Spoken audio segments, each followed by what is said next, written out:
भारत बनाम अफगानिस्तान तृतीय ODI match चेन्नईर Chepauk stadium रे अनुष्ठित होइथिला, जेउथरे भारत 9 विकेट जीति 3-0 रे सीरीज स्वीप करथिला। भारतीय पेसर प्रसिद्ध कृष्णक विध्वंसकारी ओपनिंग स्पेल अफगानिस्तान को 218 रन रे सीमित रखिथिला एवं यशस्वी जयसवाल एवं रोहित शर्मा प्रभावशाली अपराजित 170 रन ओपनिंग भागीदारी रे भारत विजय लाभ करथिला। भारत बनाम अफगानिस्तान मैच रे किए केते रेकर्ड बनाइला ता जानिबा पूर्वरु भिडियोटी को गोटे लाइक एवं चैनल को सब्सक्राइब कर देबे।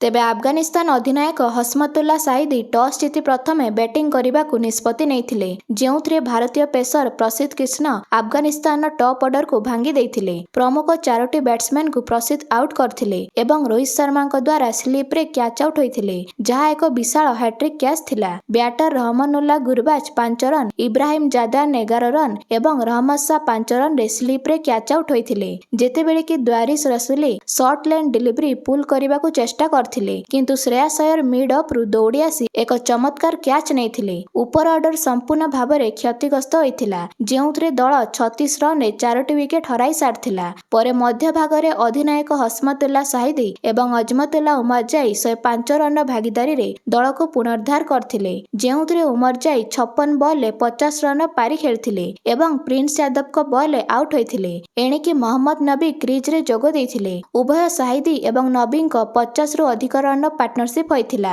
तेबे गुरनूर ब्रार 138 घंटा प्रति बेगरे बॉलिंग करी नबी को विकेट चटकाइथिले, जेउथरे अफगानिस्तान रो गुरुत्वपूर्ण भागीदारी भांगिथिला एवं भारतीय बॉलिंग आक्रमण को मैच उपरे दृढ़ नियंत्रण रखिबारे साहाय्य करथिला। नबी 21 रन जोड़िथिले। अधिनायक साहिदी एकुटिया रन बनाउथिबा बेले अन्यपटे गोटिए परे गोटिए विकेट पड़ी चलीथिला। साहिदी 131 बॉल ले 102 रन विशाल पारी खेलिथिले। शेषरे प्रसिद्ध कृष्ण साहिदी को विकेट नैथिले, जा अफगानिस्तान शेष विकेट थिला। दल 218 रन करी 45 ओवर रे ऑल आउट होइथिला। तेबे भारत को अफगानिस्तान विपक्ष रे 5टी पेनल्टी रन मिलिथिला, जहा फल रे भारत मूल रन 219 रन रु 214 रन लक्ष्य को ह्रास पाइथिला। गोटे बॉल पकाइबा पूर्वरु एही पेनल्टी लागू होइथिला, कारण अफगानिस्तान अधिनायक हस्मतुल्ला साहिदी को पिच र निर्दिष्ट अंचल रे दौड़िबा पई दंडित करा जायथिला। 219 रन को पिछा करी भारत 29 ओवर रे विजय लाभ करथिला, जेउथरे भारतीय प्रारंभिक जोड़ी रोहित शर्मा एवं यशस्वी जयसवाल अफगान बॉलिंग आक्रमण को संपूर्ण भाव में भांगी देइथिले। रोहित एक आक्रमणात्मक गति स्थापन करथिले, जेतेबेले कि जयसवाल मध्य चौका छक्कार वर्षा करथिले। उभयଙ୍କ मध्य 170 रन विशाल भागीदारी होइथिला।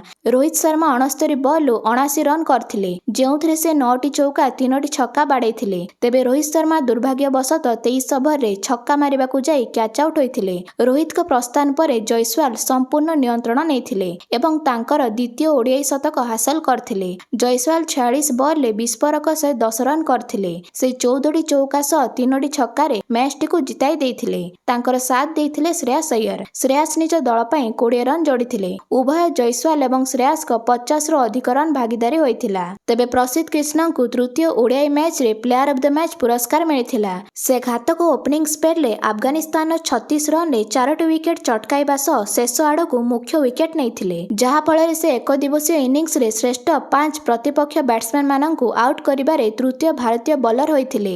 सेहीपरि सुमन गिल को अफगानिस्तान विपक्ष रे प्लेयर ऑफ द सीरीज भाव में विवेचित करा जायथिला, कारण से सर्वाधिक स्कोरर थिले। से 2टी इनिंग्स रे 238 रन संग्रह करथिले। तांकर प्रभावशाली प्रदर्शन रे प्रथम ओडीआई रे 66 बॉल अपराजित 84 रन एवं द्वितीय रे मैच विजयी 154 रन थिला।